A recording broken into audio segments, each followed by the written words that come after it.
விஷயத்திற்காகவும் சற்றே மெனக்கட வேண்டும் நண்பர்களே. நம் பெண்களின் நலத்தை எதற்காக இவ்வளவு உறுதியா சொல்றேன்னா, ஒரு ஆண் உடல் நலம் ஒரு பாதிப்பு வந்தா மொத்த குடும்பமும் அவனை பார்த்துக் கொள்ளும். ஆனா ஒரு பெண்ணுக்கு உடல் நலம் வந்ததுன்னா அது அவளுக்கு உளவியல் சிக்கல் வரும் வரை இந்த சமூகம் காத்திருக்கும். அதான் ரொம்ப முக்கியமான விஷயம். நல்ல அந்த வார்த்தையை சும்மா அலங்காரத்துக்காக சொல்லல. பல வீடுகளில் நடப்பதை பார்க்கிறேன். கை முட்டு வலி, அது வலிக்கதான் செய்யும், விடு போய் அது எனக்கு நல்ல ஒரு கட்டி சட்னி ஒரு தோசை மட்டும் சுட்டுட்டு அப்புறம் வலி புராணத்தை பாடு. இப்படி பேசுறவங்க எத்தனை வீடுகள் இருக்காங்கன்னு தெரியுமா? ஒரு பெண் பக்கத்துல ஒருத்தர் அடிக்கிறார், பார்த்தீங்களா கரெக்டா சொல்றாரு அப்படின்னு. இது பல வீடுகளில் நடப்பது தெரியும். அப்படியான வாழ்வியல் நமக்கு வேண்டாம். சற்று அக்கறையோடு அவர்களை பார்க்கணும். எதற்கு நான் சொல்றேன், நான் திரும்ப திரும்ப சொல்வது, உடல் நலம் உளவியல் சிக்கலா மாறும். தன்னுடைய வலியை பகிர்ந்து கொள்ள முடியாத போது, தன்னுடைய வலி புறக்கணிக்கப்படும் போது, அம்மா சொல்றாங்களே இந்த புறக்கணித்தல் எவ்வளவு பெரிய பிரச்சனையை கொடுக்கும்னு குடும்பத்திலே வரும். தலை வலிக்குதுன்னு சொன்னா அப்படியே ஒரு காஃபி போட்டு தரட்டா, கொஞ்ச நேரம் நீ உட்காரியா, நீங்க வேணா பிரேக்ஃபாஸ்ட் வெளியே சாப்பிட்டுக்கலாம். இப்படி எத்தனை கணவர்கள் கேட்கிறோம். தலை வலிக்குன்னா கொஞ்ச நேரம் போய் பாடு, அதுக்கப்புறம் எனக்கு கட்டி சட்னி அரைச்சு, அப்படித்தானே எல்லாரும் பேசுறோம்.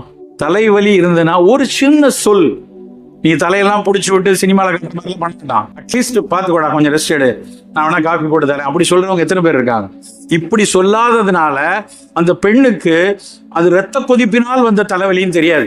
எல்லாரும் தலைவலின்னா ஏதோ ஒரு டென்ஷன்ல ஸ்ட்ரெஸ்ல வரும். அவங்களுக்கு பல காலமாக இரத்த கொதிப்பு இருந்திருக்கும்.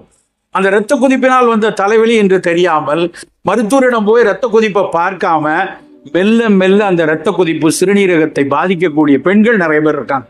இப்ப நம்ம எதுக்கு இந்த நம் தமிழ் சமூகத்துல இப்படியான சிக்கல்கள் வராத ஒரு வாழ்வியல் நாம் கொண்டு வரணும்னா, சிறு குழந்தைகள் முதலே அக்கறையாக இருக்கணும். அந்த அக்கறையை நம்ம அடுப்பங்கரையில் இருந்து துவங்கணும். திரும்ப திரும்ப சொல்றது, நல்ல புரதங்களை எடுங்க, நல்ல உணவுகளில் இந்த மாதிரி பழங்களை ஊட்டிக்கொண்டே வாருங்க. எல்லா சிறுதானியங்கள் 20 வருஷமா நானும் காத்திருந்தேன்.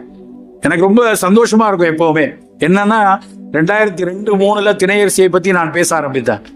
அப்பெல்லாம் என்னை பார்க்கும்போது கிண்டலா கேட்பாங்க, என்ன திணை சார், குறிஞ்சி திணையா, முல்லை திணையா, நெய்தெல்லாம் மருதமான்னு கேட்பாங்க. அப்படி கிண்டல் வயப்பட்டிருக்கேனா? ஆனா இன்னைக்கு எங்க திரும்பினாலும் இவ்விடம் திணையரிசி அல்வா கிடைக்கும், திணையரிசி இங்கே விற்கப்படும் போர்டு பார்க்கும்போது என் காத்திருத்தல் எனக்கு சந்தோஷத்தை கொடுக்கிறது.